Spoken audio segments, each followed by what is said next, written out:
From a highly secured network of top secret locations across North America, this is the Spurs Insider, getting closer to full strength just as the local Cagers are getting closer to full strength.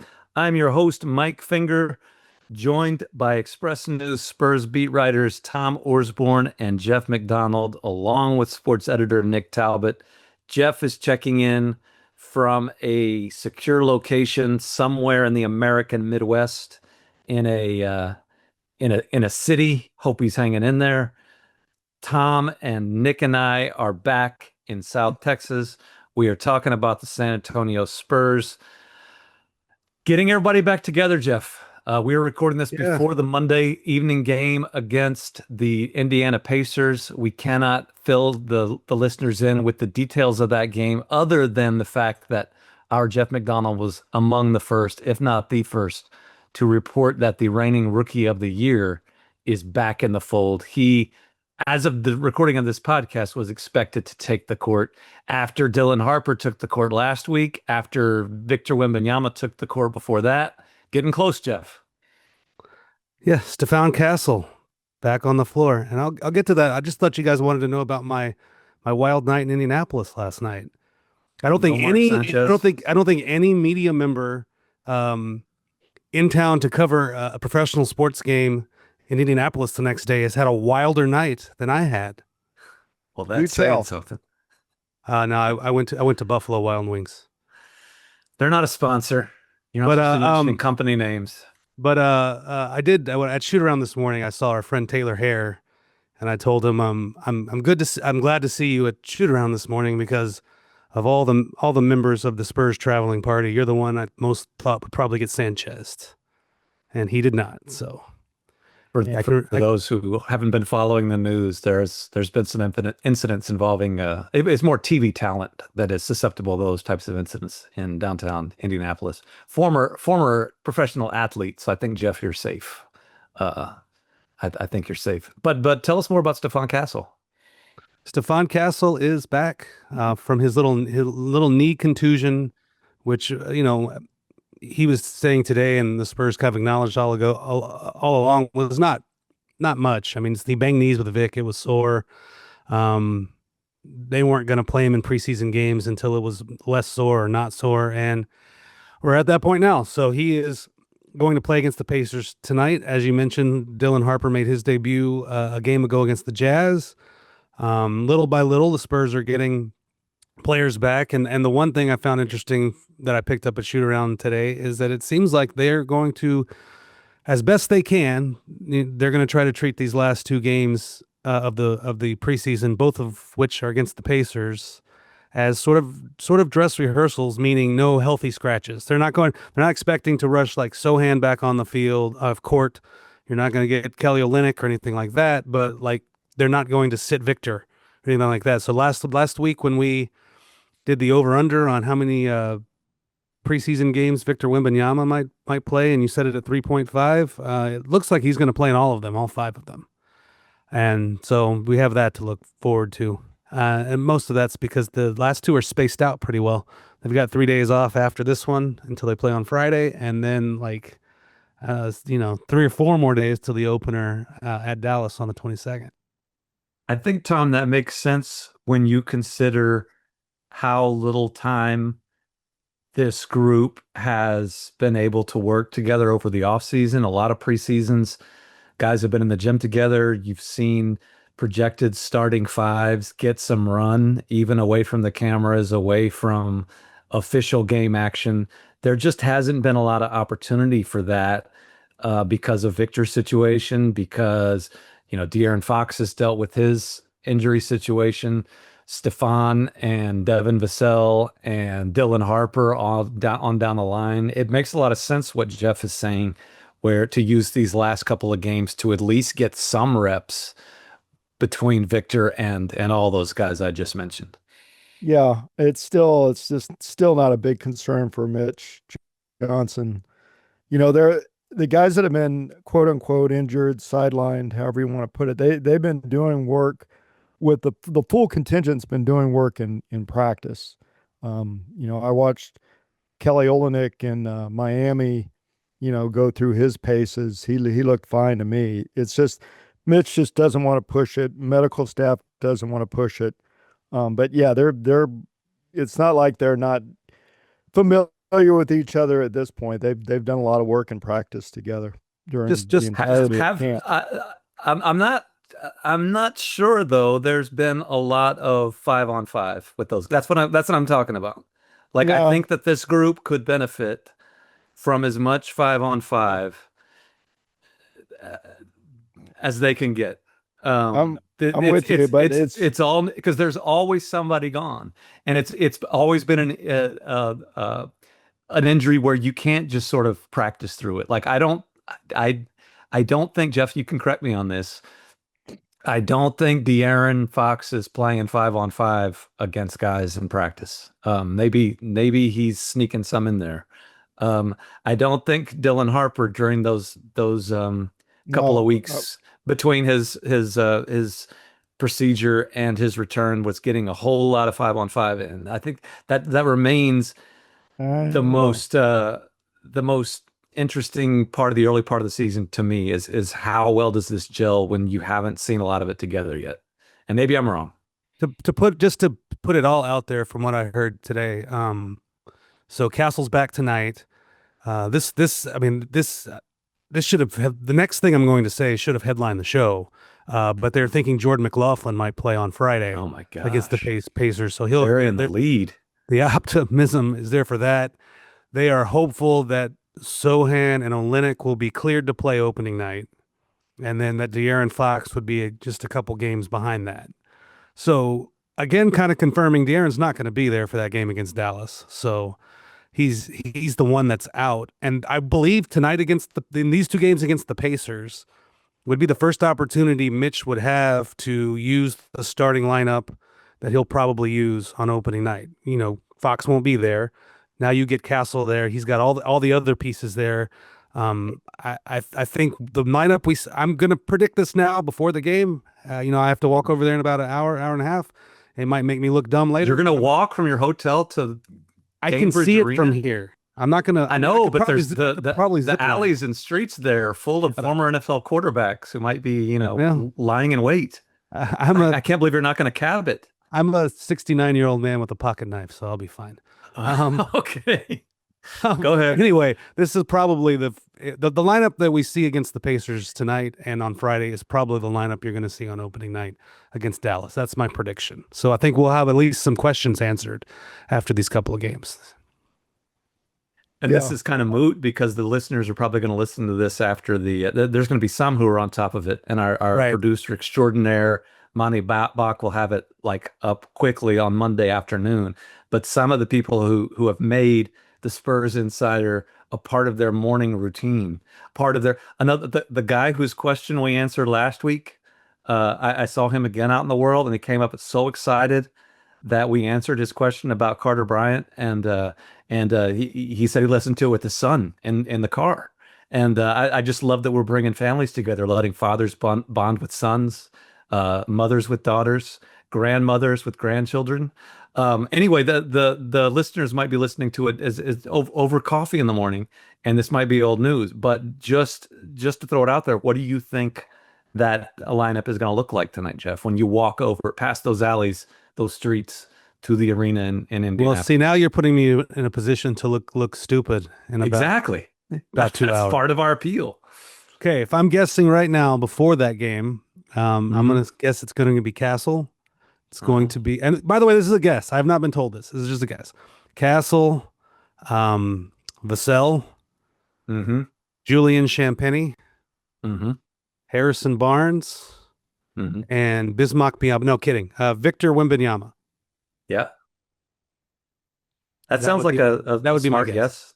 Just easing the young fella, Dylan Harper, in off the bench, which is something that the Spurs generally do with rookies. And also that would create the point guard off the bench with De'Aaron Fox unavailable. Things are going to change when De'Aaron comes back. And that's going to be something that Mitch Johnson is probably going to tinker with throughout the season. But I think that the lineup that you suggested makes a whole lot of sense because it creates a an easy point guard rotation. If when Stephon Castle comes off the floor, I'm assuming that the young fella Dylan Harper will be on the floor running the show, and that leads to a segue, Tom, to Friday night's game. Jeff can jump into. This was our first chance to see the number 2 overall draft pick on the court in an official looking game. It took him like 9 seconds to score his first basket, Jeff. How did you think he looked overall? I was telling someone at shoot around today as we were just sitting around shooting the bull. I was like, I don't want to overreact to one preseason game, to 18 minutes in one preseason game, but man, he looked good. Yeah. He looked really good. And some of the things you're looking at from a 19-year-old getting his first taste against a quasi NBA team in the Utah Jazz is just, do they look like they belong there? And the answer with Harper is hell yes. Yeah. I mean, he looked like he belonged on that floor. Just making the decision. It was the decision making that really stood out to me. Just knowing where the ball needed to be, knowing how to get the ball to the guys that needed it. We made a kind of some jokey jokes about the low alley-oop pass he threw to Wemby, but he got it there and learn from it. You can throw it higher. So I mean, just a lot to like. Play every time the ball was in his hands on offense, the Spurs were moving downhill. And there was, if you go back to 2 years ago, they had nobody that could do that. Now between him and Fox and a little bit of Castle, like you've got a lot of guards who can get the ball, who can touch paint, as I'd like to say, these days in the NBA. And that's a really, if you're a Spurs fan, that's a really exciting thing, because once the ball gets in the paint and you also have Victor Wembanyama on your team, like a lot of good things can happen.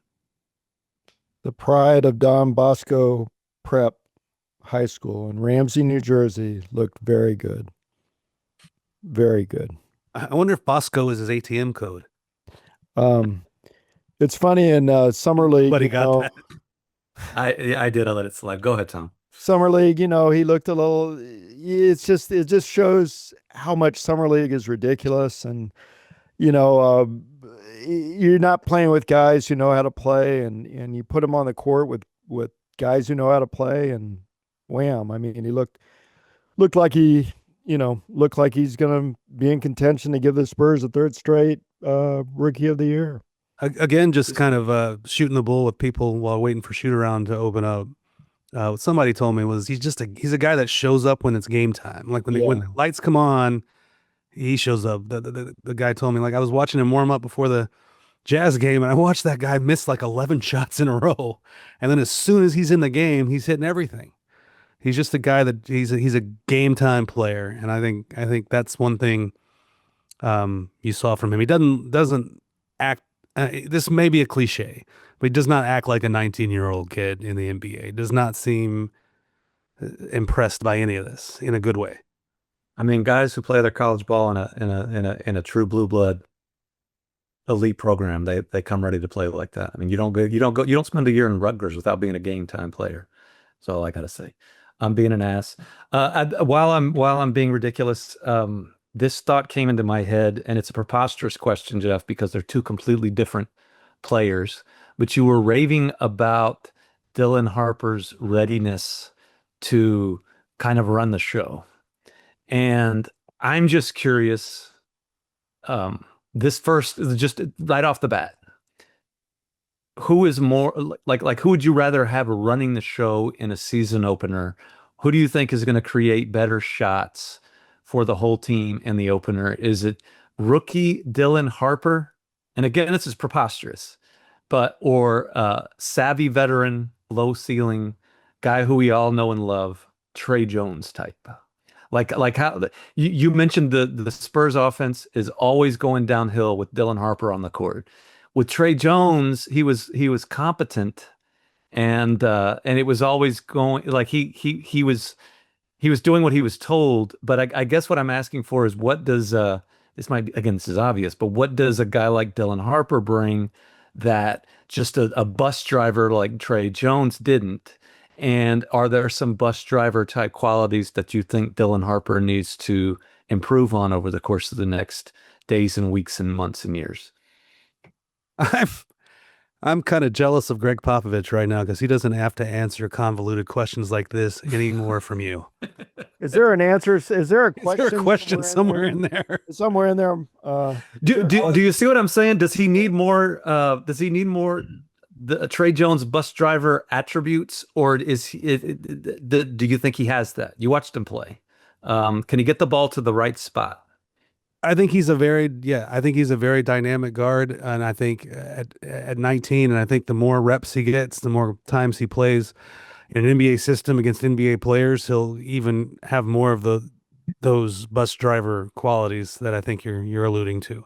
But I could have used Chris Paul too, by the way. Just that type of guy who's gonna go create stuff. He doesn't seem to be. Dylan Harper doesn't seem to be in the Trey Jones or Chris Paul mode of. Go ahead. One thing I'll say about Dylan, I don't know if this helps answer your question or not, but it's one thing that Mitch mentioned after the game, and I've heard other times. It's he's not a guy that is necessarily hung up on who thinks the whole game is about scoring points for himself. It's not about how many points I've scored or trying to get a basket for himself, even though he can do that. It's about fitting in with the whole operation. And so I think he's got some dynamism that can get him his own shot, but sometimes that athleticism, that craftiness that he has, it gets him past his guy, which creates something for other people. And I think we'll see more of that as it goes along. But I mean, there hadn't been a guy that's shown up the first preseason game and thrown a successful lob to Victor Wembanyama. I know that sounds silly, but look, it took all the other Spurs a long time to learn how to do that. And then there was another play later for Luke Cornett that was just, he found the right guy in the pick and roll, and it's another just the easiest layup you ever saw in your life for a 7-footer. So I think Harper is not a guy that's going in there just looking to light up the scoreboard. He's looking to do, to play the game, and it has an understanding of how to play the game. So I think he's kind of got that ingrained in him already, and it's just a matter of just getting older and more veteran and more experience, and you'll see even more of that come. I think there's I just said earlier, I don't want to overreact to 18 minutes of one preseason game, but here I am doing it. But I think there's a lot to like about him. I think you see why they took him number 2 overall, and I think you see why a lot of people thought, in a year that Cooper Flagg didn't exist, Dylan Harper had a chance to be the number 1 overall draft pick. Man, that got me thinking back to 23, 24, and how much ink we spilled and other outlets spilled on that topic of, perfecting the lob with Wendy. Yeah. The other thing is Harper is 6'6". I mean, if you're comparing him to like a Trey Jones or Chris Paul, Harper's 6'6". He's got that size, and it does matter in the NBA, even for guards. It does matter.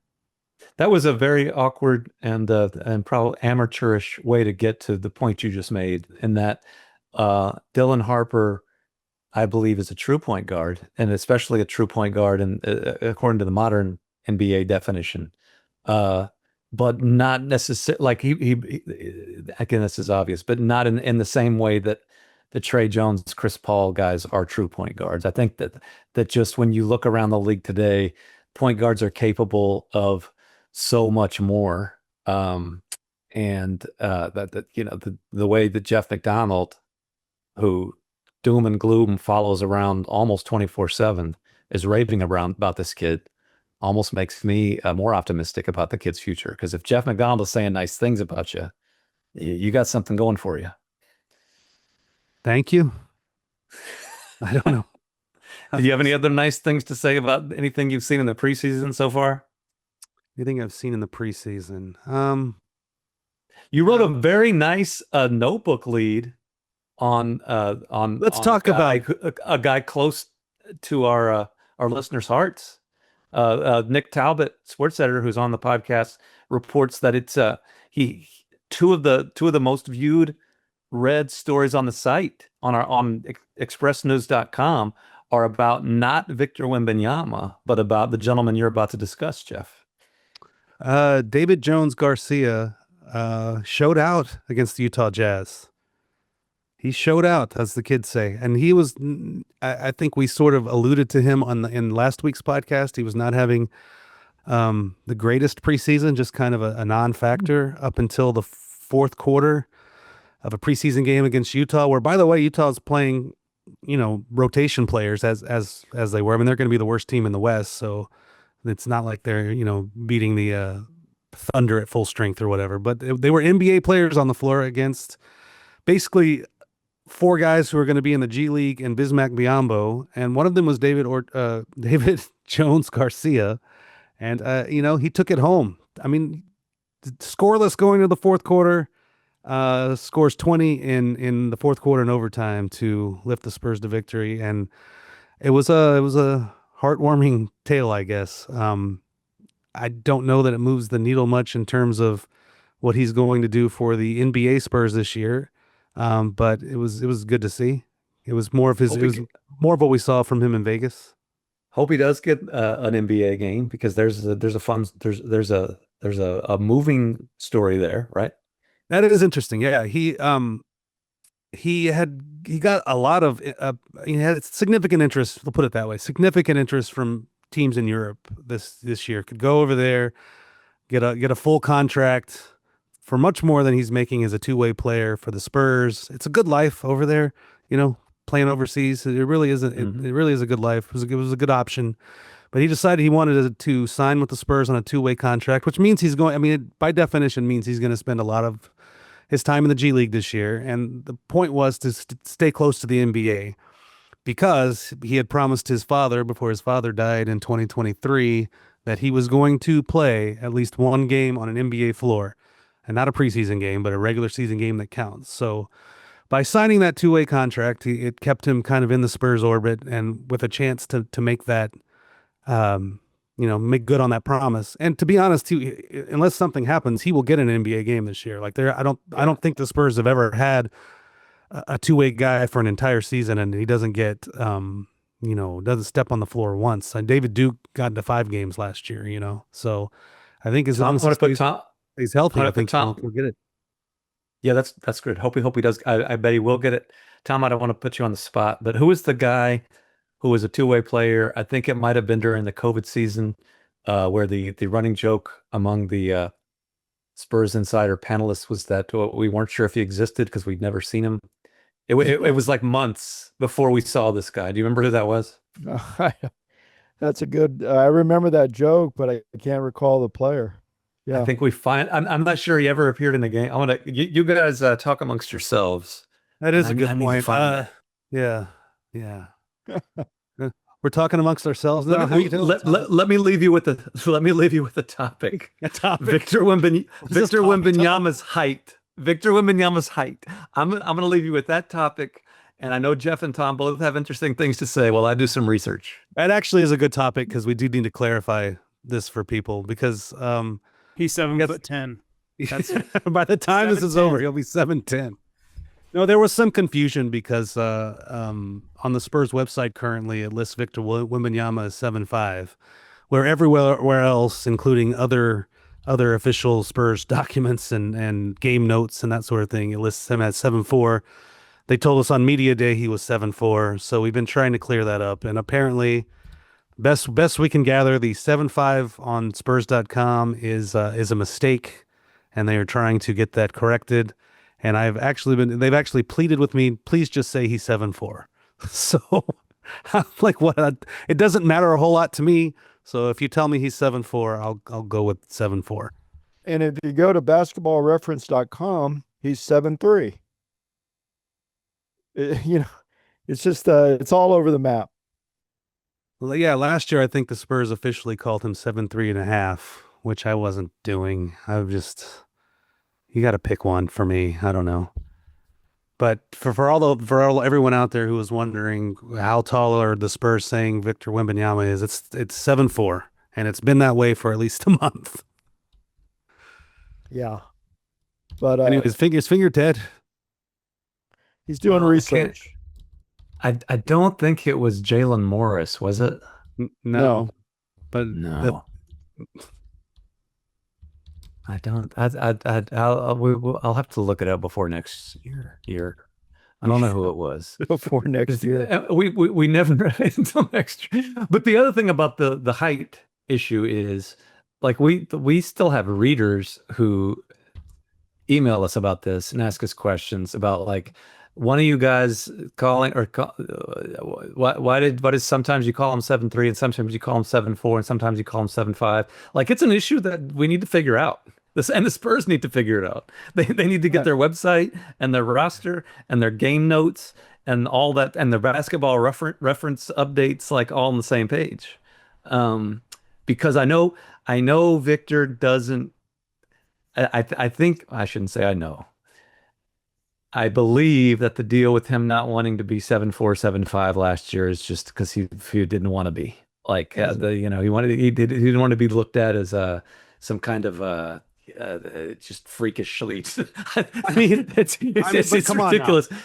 He didn't want to be 7-4. He wanted to be 7-3. How dare you? Now he doesn't want to be 7-5. He wants to be 7-4. How dare you call me 7'5" like I'm some kind of freak? I am 7'4". Dang it! Exactly.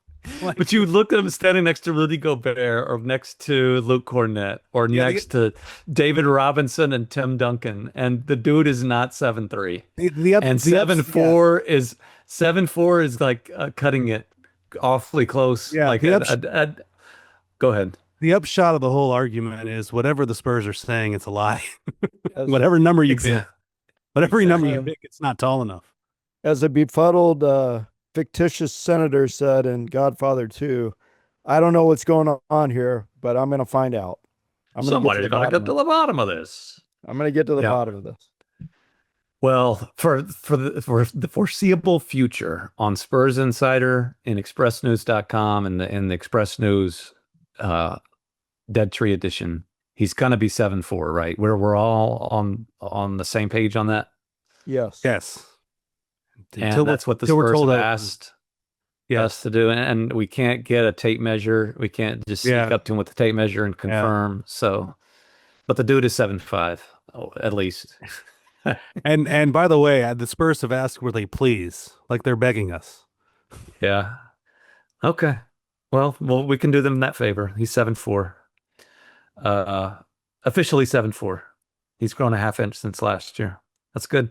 And like it's sort of amazing that a week into the preseason, a week away from the season opener, just having him around and doing crazy Victor Wembanyama things, we're taking so matter-of-factly that we're not even really talking about it a lot on this podcast. Like he's back after an almost 8-month absence due to a blood clot, deep vein thrombosis, terrifying diagnosis. Yes. He's back on the court doing Victor Wembanyama things, and there's not even any question that he's going to be great again. In fact, it's a fun preseason ritual in the NBA is the NBA.com general manager survey, which is done every year. And sometimes it's on the money. Sometimes there's general managers like the rest of us, like podcasters, like sports writers, miss the mark every now and then. But there's no shortage of Spurs respect in that general manager survey, including two notable question and answers about Victor Wembanyama. For the one that he wins overwhelmingly, that he's won overwhelmingly for the past 3 years, is if you were starting a team from scratch, who would you want first? I think he's up to over 80% of the general managers pick Victor Wembanyama in that category. I was sort of intrigued by the fact that 7% of the general managers, which I believe is rounded up from 2 of 30, which is 6.6%, picked him to win the MVP this year.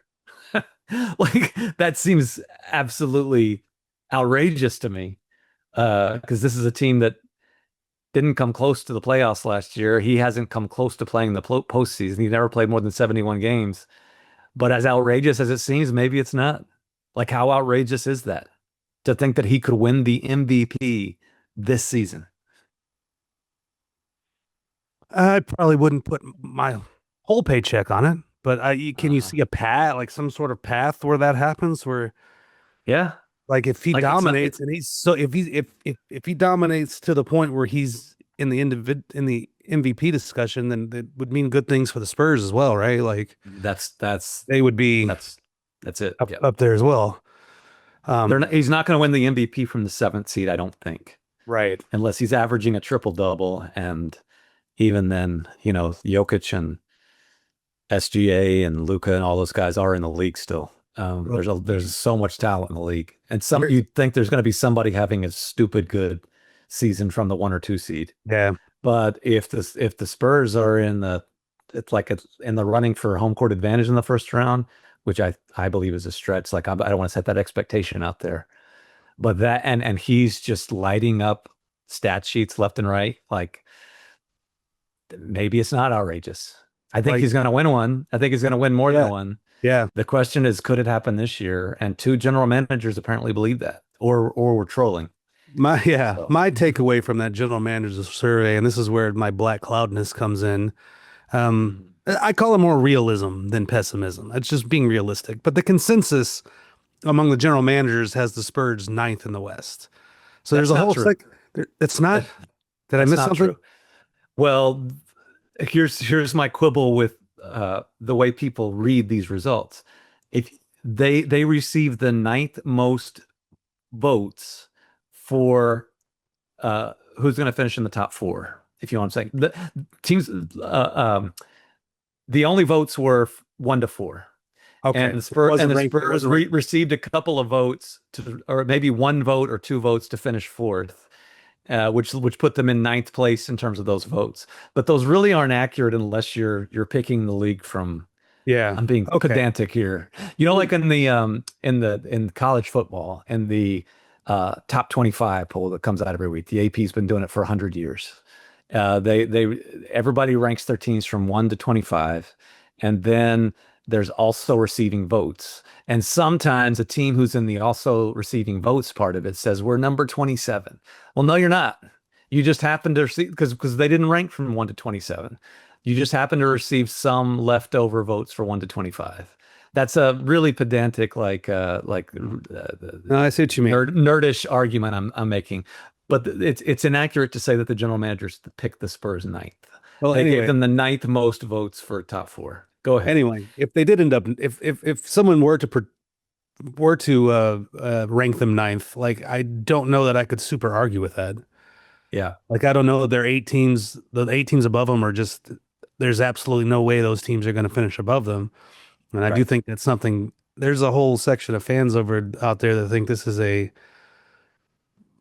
absolute playoff team, and possibly you should have way more optimism going into this season than any of the last 7, but I don't know that it's a slam dunk because the West is so strong. I think I'm kind of repeating myself from previous podcasts, but I think the Spurs have to improve a lot, and also you're kind of banking on some of those older teams that might finish ahead of you kind of getting old and injured and fading out of there and punting at the end. I mean, and LeBron's already out for the Lakers, so like guys like that, teams like that.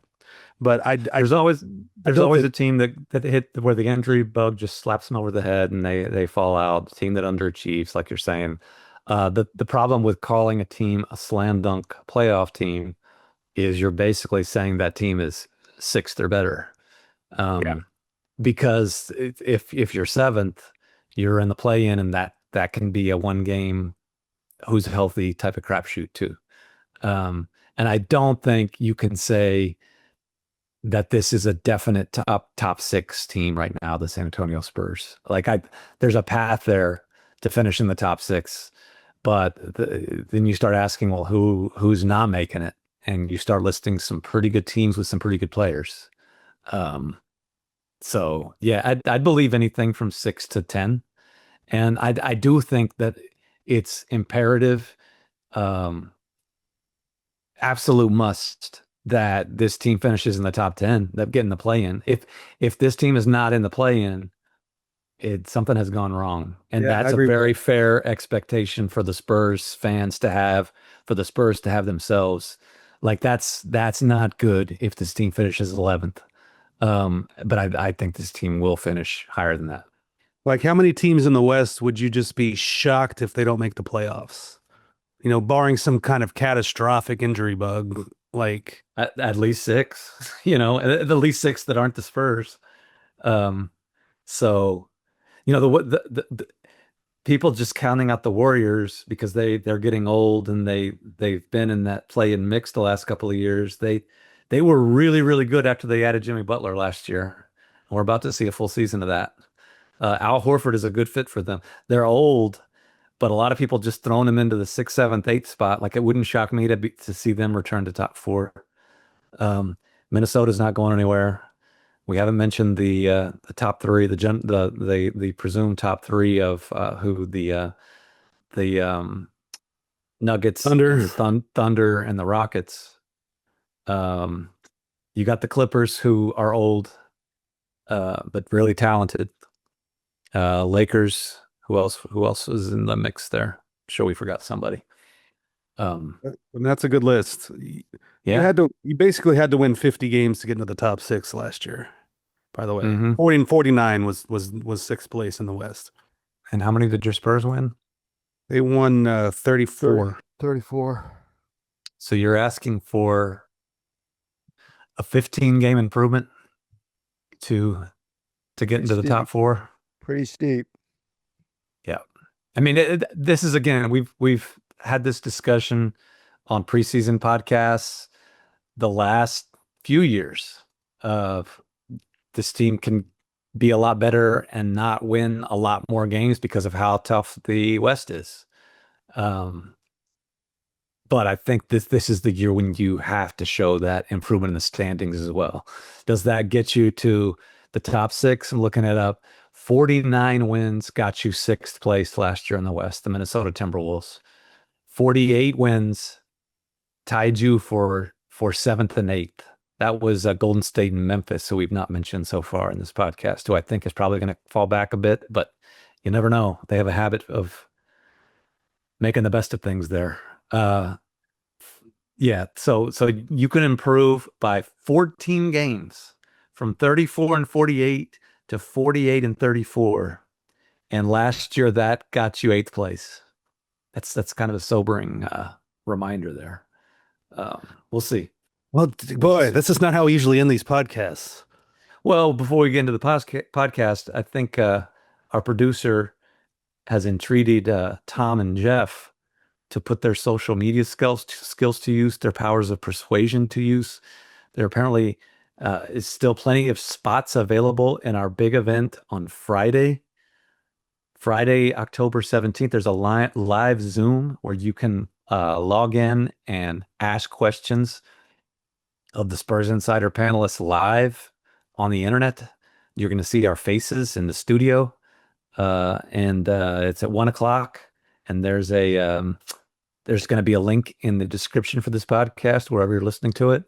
And Jeff and Tom, I'm going to open the floor to your pitches. Why should people do this? I would say the best question gets to come over and wash my car. Come for the basketball. Tom, you have something better than that? Come for the basketball, or yeah, come for the basketball, but expect some uplifting words from Mike Finger at the end that'll change your life. They could be life-changing.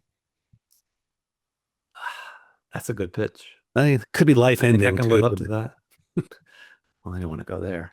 But yeah, it's Friday at the 1:00 after your lunch, during your lunch. Come join us. And it helps, our producer says, if you sign up in advance. I know that a lot of you just want to log in whenever it happens, but it's going to help to make the event go as smoothly as possible. And when you think of the Spurs Insider podcast and the Spurs Insider podcasters, I know what you think of is smooth operation, no hiccups, totally professional. You're like Sade. Yes. And so it would help if you sign up in advance. Make sure there's plenty of room to get those questions in. It should be it's genuinely going to be a fun time, I think. I got a pitch. I got a pitch for why people should do this. We've been told that if we don't get enough submissions, beforehand in advance, that they're going to take like a beefcake photo of Mike Finger and put them on billboards all over San Antonio trying to get people to sign up. So if you don't want that to happen, you need to sign up in advance. That might work. You get to learn things, that pop culture things like I Show Speed. We discussed him a couple of podcasts ago. Yeah. Remember that? I Show You Speed. get the wrong answers to a lot of pop culture questions. You get some dated pop culture. Like I talked about Godfather 2 today. Jeff had a Seinfeld reference in there that just went completely unremarked upon. It's good Seinfeld's a stuff. current hit show, though, correct? Like that's I think the kids still watch it. do they? I watched The Virgin last night. Yeah. There The you go. episode The Virgin. That's a hell of an episode. Yeah. That's a hell of an episode. So more riveting stuff like that on Friday, and maybe even more riveting. And the other thing is when you watch it live, you get up to the minute breaking news alerts. So like this if you're having this with your breakfast on Tuesday morning, it's already 12, 14, 16 hours old. If you tune in with your lunch on Friday, all the latest up-to-date info Tom and Jeff will have for you ahead of Twitter, ahead of all that stuff. So that's another pitch for it. Looking forward to seeing you all there.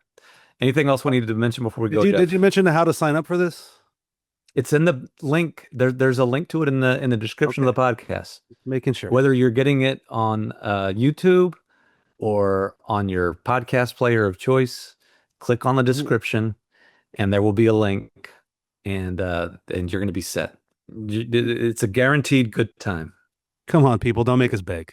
You also get some food tips here and there from our road travels. I'm going to recommend to Jeff, if he hasn't ever been there in Indianapolis, if you got time tomorrow, Shapiro's Delicatessen. Wonderful place. Wonderful place. More of that for all listeners on Friday. Who knows what else will be in store? Maybe some surprises. We will see you then on Zoom. We will see you next week on the podcast. Until then, take care of each other and keep it real.